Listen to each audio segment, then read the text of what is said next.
Hello guys, എല്ലാവർക്കും പത്തരമാറ്റ് പുത്തൻ promo വിശേഷങ്ങളിലേക്ക് സ്വാഗതം. അങ്ങനെ നമ്മുടെ പുത്തൻ പ്രൊമോ ആകപ്പാടെ പ്രശ്നങ്ങളൊക്കെ ഭയങ്കര സീരിയസ് ആയിട്ട് മാറിക്കൊണ്ടിരിക്കുക കേട്ടോ. അപ്പൊ നമ്മുടെ നയനയുടെ അച്ഛൻ നയനയോട് പറയുന്നുണ്ട്, മോൾക്ക് കുറച്ച് ദിവസം കൂടി കാത്തിരിക്കാറുന്നില്ലേ, ക്ഷമിക്കാറുന്നില്ലേ എന്ന് പറയുമ്പോൾ നമ്മുടെ നയന പറയുന്നുണ്ട്, ഇല്ല അച്ഛാ, എനിക്ക് അവിടെ തീരെ പറ്റുന്നില്ല, എന്നെ സപ്പോർട്ട് ചെയ്യാൻ ആരും തന്നെ ഇല്ല, പിന്നെ ഞാൻ എന്തിനാ അവിടെ നിൽക്കണം എന്നൊക്കെ നമ്മുടെ അച്ഛനോട് പറയുന്നുണ്ടേ.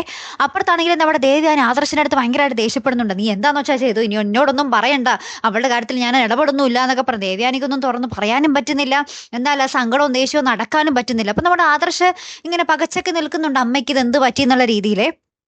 അപ്പുറത്താണെങ്കിൽ എല്ലാ സ്ഥലത്തും ചർച്ചയാണ്. നമ്മുടെ ജലജ അഭിനോട് പറയുന്നുണ്ട്, എന്തോ അവൾ വലിയ കാര്യം തന്നെ ചെയ്തിരിക്കുന്നത്, അല്ലെങ്കിൽ എല്ലാവരും അവൾക്കെതിരെ ആകില്ല എന്ന് ജലജ അഭിനോട് പറയുന്നുണ്ട്. അനാമികയും പറയുന്നുണ്ട് നമ്മുടെ ജാനകിയുടെ അടുത്ത്, അവൾ എന്തോ വലിയ കാര്യമാണ് ചെയ്തിരിക്കുന്നത്, അല്ലെങ്കിൽ അവൾ ഇങ്ങനെയൊന്നും പുറത്തു പോകില്ലല്ലോ എന്നൊക്കെ പറയുന്നുണ്ട്. അപ്പൊ എല്ലാ സ്ഥലത്തും ഇങ്ങനെ ചർച്ചയാണ് നമ്മുടെ നയനയുടെ കാര്യം കേട്ടോ.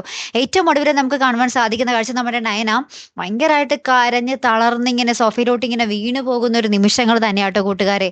അപ്പൊ ഇനി എന്തൊക്കെയായിരിക്കും സംഭവിക്കാൻ പോകുന്നത്? ഇനി അവസാനം ക്ഷമകെട്ട നമ്മുടെ ദേവ്യാനി സത്യങ്ങൾ തുറന്ന് പറയുന്ന നിമിഷം വന്നം, അപ്പോഴേ നമ്മുടെ നയന അനന്തപുരിയിലേക്ക് തിരികെ വരുന്നുള്ളൂ അല്ലെ. എന്തായാലും കാത്തിരുന്ന് തന്നെ കാണും. അപ്പൊ അടുത്തൊരു വീഡിയോയുമായി വരുന്നത് വരയ്ക്കും ഗുഡ് ബൈ.